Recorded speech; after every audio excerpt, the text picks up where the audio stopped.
Este a Temas del Día. Vamos de inmediato a repasar nuestra pregunta en Twitter. Vamos a verla en pantalla a continuación. No tenemos la pregunta en Twitter, se la debemos. Comenzamos mal, pero terminaremos bien. Vamos entonces con el primer tema del día. El primer tema del día que tiene que ver con Colombia justamente. Las agresiones a defensores de derechos humanos se incrementaron en este país durante 2018. Así lo refleja un informe presentado este martes por el programa Somos Defensores. En paralelo, continúa en aumento el número de muertos en el departamento del Cauca tras el deslizamiento de tierra del pasado domingo por lluvias. De esto le vamos a hablar en nuestro primer tema del día. Acompáñenos. El documento titulado La Naranja Mecánica señala que durante el año pasado se registraron 805 agresiones contra defensores de derechos humanos, el número más alto en el país desde 2009. Los ataques incluyen 155 asesinatos, que representan un incremento del 46,22% respecto a 2017. También se contabilizaron 583 amenazas y otros delitos, como desapariciones, detenciones y robos.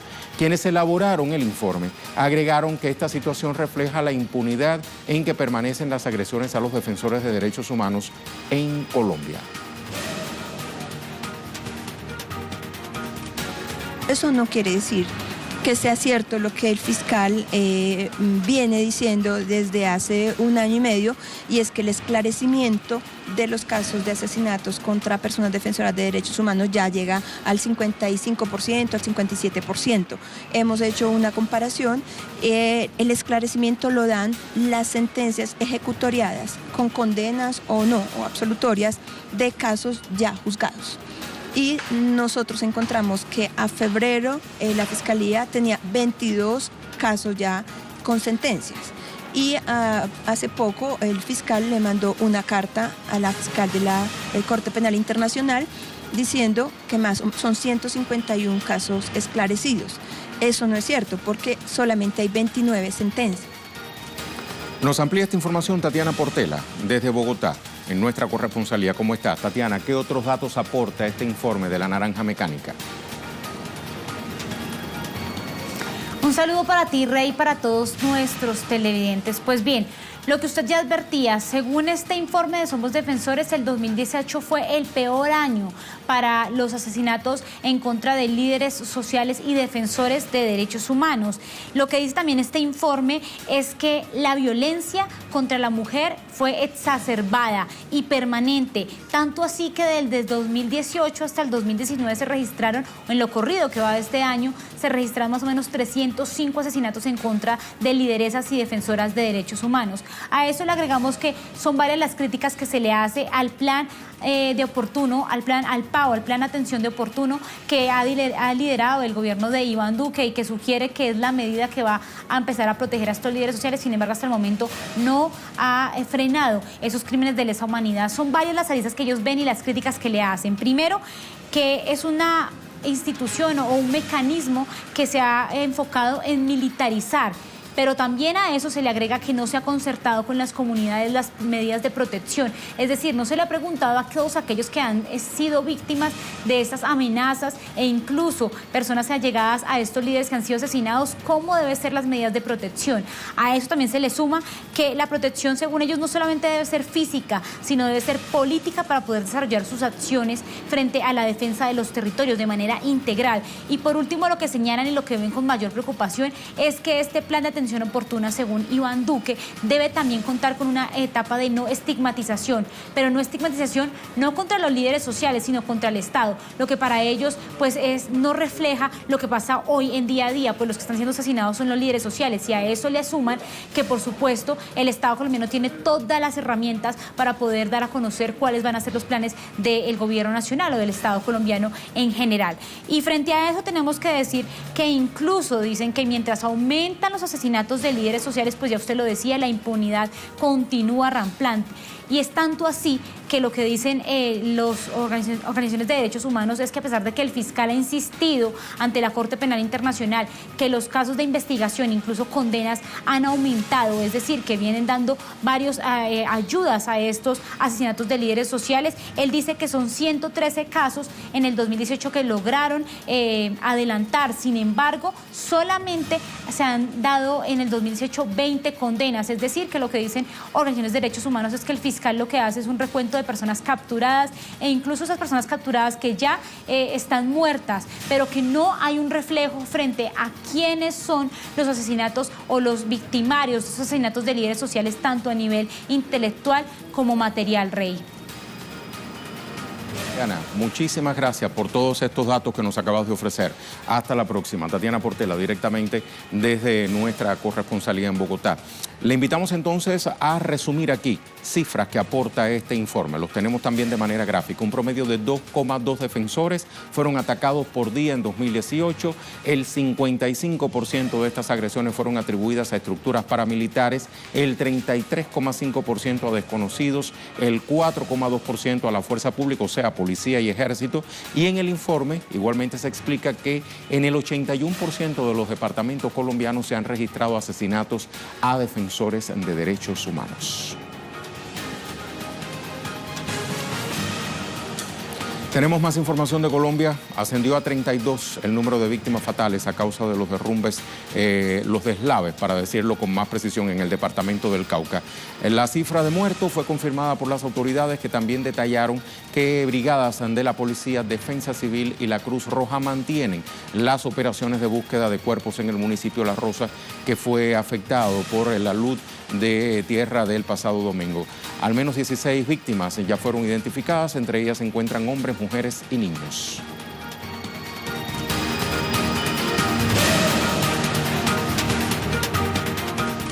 Voy a precisar un nombre ahí que dije no correctamente, municipio Rosas, en Cauca.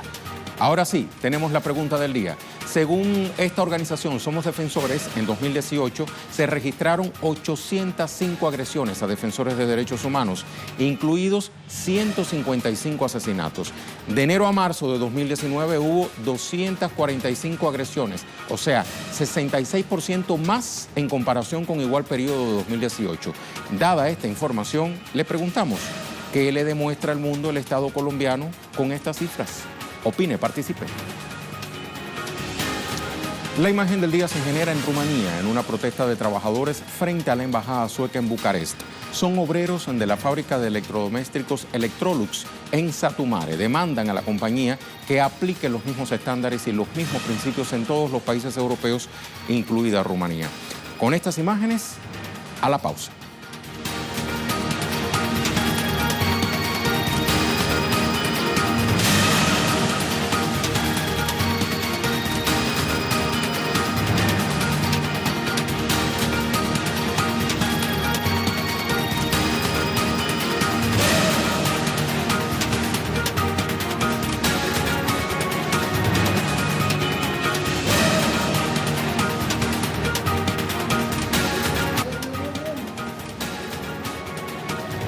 Estamos de regreso. Productores de la Patagonia Argentina protagonizan este martes a las afueras de la Casa Rosada un frutazo. Regalan más de 20.000 kilos de frutas en denuncia de la grave situación por la que atraviesa el sector tras la llegada de Mauricio Macri a la presidencia. Acompáñenos a revisar nuestro segundo tema del día. Por ese motivo estamos acá, sí, para mostrarle a la población, a la ciudadanía, que nosotros no podemos vender de tan barato que estamos, tenemos que tirarla porque no nos dan los costos, sí, por los altos costos de producción que tenemos y la población acá no puede comer. Y estamos dándonos cuenta de la necesidad y las ganas que tienen de comerse un cítrico. Ahí veíamos la fila, cientos de personas que estaban haciendo colas desde tempranas horas de la mañana en Plaza de Mayo para recibir las frutas distribuidas por productores de Alto Valle en Río Negro y Neuquén. La medida la protagonizan 50 agricultores de distintas localidades patagónicas. Voceros del campesinado alegaron que no han recibido respuestas ante la constante presentación de demandas al Ejecutivo de Macri.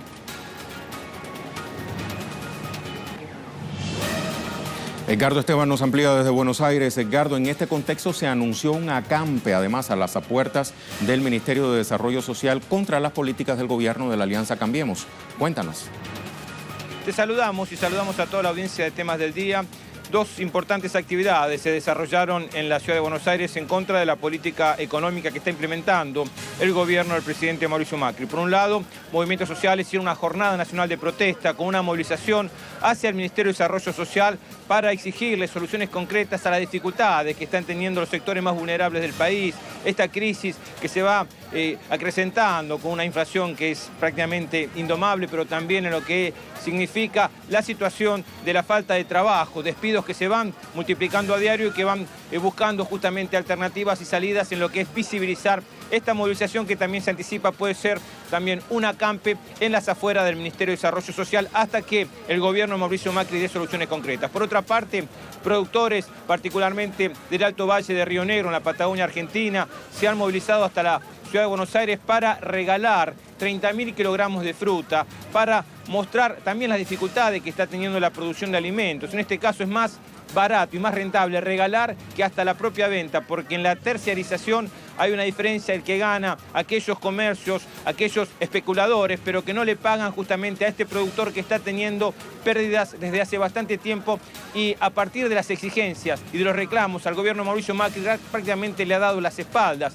No ha habido respuestas concretas y tiene que movilizarse una vez más hasta frente a la Casa de Gobierno para reclamar y para de alguna forma que vea el propio presidente Mauricio Macri esta situación compleja aquí, en esta Plaza de Mayo que también se vio movilizada por cientos de personas que vinieron a buscar las frutas, manzanas, mandarinas, naranjas, peras, como parte también de esta crisis que se está viviendo a diario en la República Argentina y que de alguna forma demuestra el hambre que se está teniendo por parte de gran parte de la población. Muchísimas gracias, Edgardo. Vamos a repasar qué le exigen los productores frutícolas al gobierno nacional. El pago de 1,50 pesos por kilo cosechado como parte de un esquema de ayuda para superar sus dificultades económicas durante la temporada. La postergación del cobro de créditos tomados oportunamente.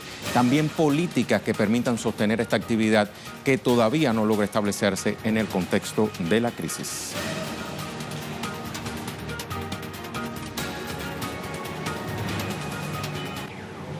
Cerramos el tema Argentina, le ofrecemos a continuación información de último minuto, nos llega desde Brasil. La mayoría de los ministros del Superior Tribunal de Justicia votaron este martes para mantener la condena al expresidente Luis Inácio Lula da Silva, pero con una reducción de la pena de 8 años, 10 meses y 20 días. El juez consideró que la actual condena, que pesa sobre Lula, debería reducirse a 8 años, 10 meses y 20 días, mientras el tribunal, compuesto por otros 4 miembros, revisan el fallo. Ya trascendió que el magistrado Jorge Mussi votó de la misma forma. Y tenemos las imágenes de lo que está sucediendo en este minuto.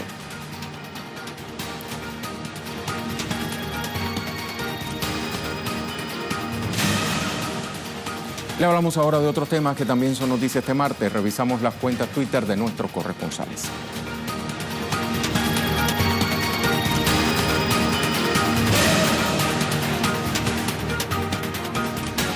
Comenzamos con Venezuela. Luis Tavera, en Temas del Día se detalla lo anunciado por el gobierno de Venezuela sobre la protección del servicio eléctrico nacional. Vamos a escuchar a Luis.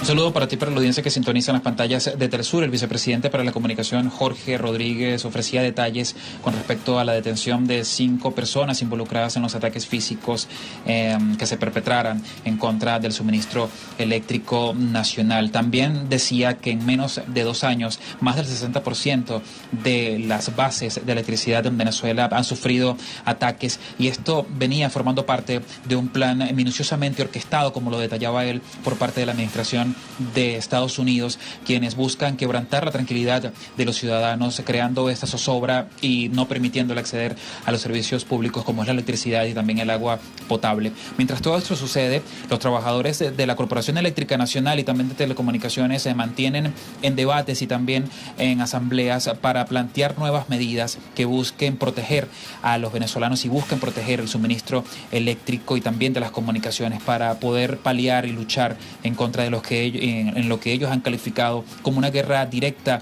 en contra de todos los venezolanos que buscan seguir defendiendo la soberanía y el gobierno constitucional del presidente Nicolás Maduro. Muchas gracias a Luis. Tenemos ahora a Alien Fernández desde La Habana. Continúa en Cuba el 21º Congreso de la Central de Trabajadores. La cita finaliza mañana. Vamos a escuchar. Hola, el 21 Congreso de la Central de Trabajadores de Cuba continúa sesionando en el Palacio de Convenciones de la capital cubana. En esta penúltima jornada de trabajo ha estado presente el segundo secretario del Comité Central del Partido Comunista de Cuba, José Ramón Machado Ventura. Los temas fundamentales de la agenda de hoy se han concentrado en cuestiones internas de la organización sindical, como es el caso de la economía y las finanzas de la Central de Trabajadores de Cuba. Se ha estado también durante el día de hoy abogando porque se afilien, se sindicalicen los trabajadores del sector no estatal en Cuba, algo que ha ido creciendo poco a poco y que amplía los derechos de estos ciudadanos que trabajan en el sector privado. También durante la jornada de hoy se espera un saludo de las delegaciones internacionales. Estamos hablando que en este Congreso hay presencia de más de 50 delegados de unos 16 países, fundamentalmente de organizaciones sindicales que vienen a mostrar la solidaridad con Cuba en un contexto marcado por la agresividad de los Estados Unidos, con el recrudecimiento del bloqueo y el impacto que esto podría tener en la economía de la nación caribeña. Le agradecemos a Alien su reporte. Nayara Tardo nos cuenta, jefes de estados africanos efectúan reunión extraordinaria en El Cairo para analizar la situación de Sudán y Libia. El encuentro fue convocado por la Unión Africana. Egipto, país que preside este organismo regional, apoyó la decisión de elecciones libres en Sudán. Tenemos otro más de la propia Nayara. Aquí está, Egipto aprueba enmiendas a la Constitución con el 88,83% de los votos válidos y una participación del 45%. La nueva Carta Magna extenderá el mandato presidencial de Abdel Fattah el-Sisi de 4 a 6 años por 2 periodos consecutivos. Ahora hablamos de Rusia. Hansel Oro, del 23 al 25 de abril se realizará en la capital rusa la 8ª Conferencia Internacional de Seguridad. Al evento fueron convocados representantes militares de unos 124 países, incluyendo la OTAN.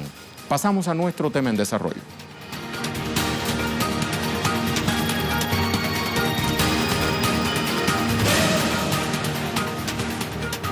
Usted sabe que en desarrollo está España en clave electoral. Los 4 principales candidatos a la presidencia de gobierno se ven las caras hoy en el segundo debate previo a los comicios generales del próximo domingo. Desde Andalucía, Sergio Rodrigo nos pone al corriente. Sergio, ¿cómo estás?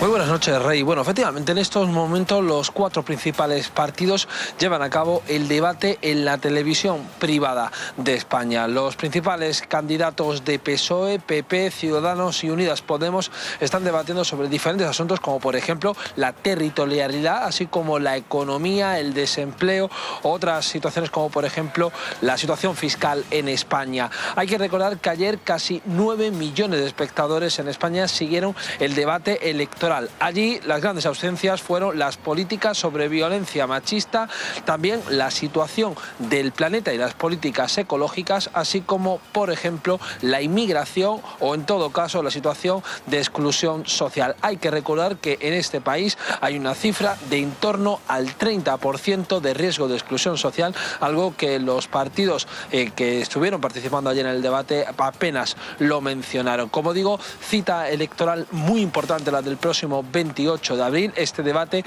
prácticamente busca el voto de los indecisos. Las últimas encuestas hablan de que en torno al 40 y el 20% de la población podría estar decidiendo sus votos en las próximas semanas, pero hay que recordar que la gran incógnita va a seguir siendo la abstención. Hay que recordar que los últimos grandes comicios en este país fueron los que se celebraron aquí en Andalucía, donde tan solo votó el 60% de la población.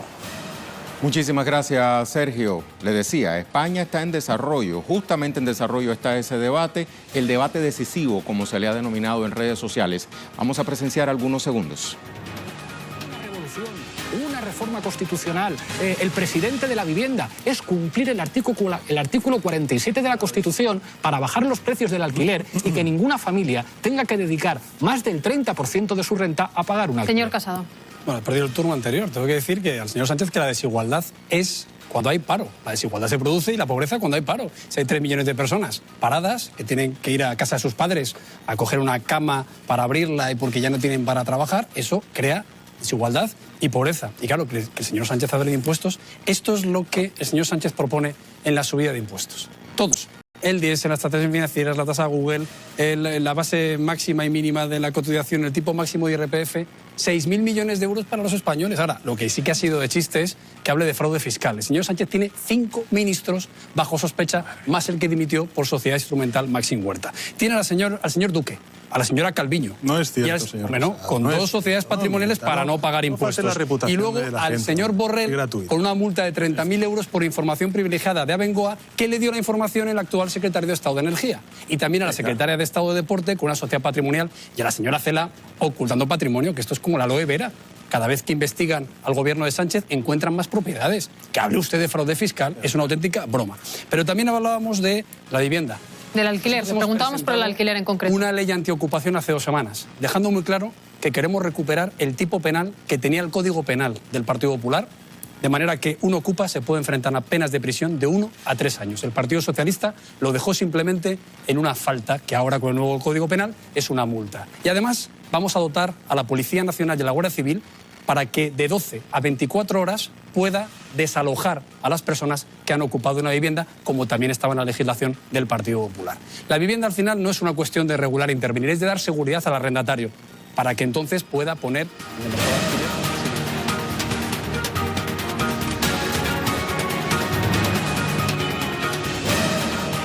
Ahí está nuestra pregunta del día. Según Somos Defensores, en 2018 se registraron 805 agresiones a defensores de derechos humanos, incluidos 155 asesinatos. De enero a marzo de 2019 hubo 245 agresiones, o sea, 66% más en comparación con igual periodo de 2018. Todo esto es información de Colombia. La pregunta en concreto, ¿qué le demuestra al mundo el Estado colombiano con estas cifras? Vamos a ver respuestas. Tenemos la de Orlando, nuestro fiel televidente de todos los días, le demuestra a los defensores de los derechos humanos que van a morir si no cambian su actitud. Han demostrado por décadas que son sirvientes del narcotráfico y la delincuencia y han intentado destruir todos los vestigios de Jorge Eliezer Gaitán, pero no podrán borrar su huella de gigante. Gracias a Orlando por su criterio. Tenemos otra, la de este usuario que dice: saludos Rey, saludos. Le demuestra que este año asesinarán o agredirán a más de 1.000 colombianos, según las estimaciones de este usuario en Twitter. Nos vamos a dejar entonces con el video web del día, producciones audiovisuales que puede conseguir compiladas en la cuenta en Facebook de Telesur. Yo era el director de la CIA, mentimos, engañamos y robamos. Ya va, no fue Rey Gómez quien dijo eso, sino el jefe de la diplomacia estadounidense, Mike Pompeo, durante una sesión de preguntas y respuestas en la Universidad de Texas. Ah, ¿no me cree? Bueno, pues lo dejo con estas imágenes.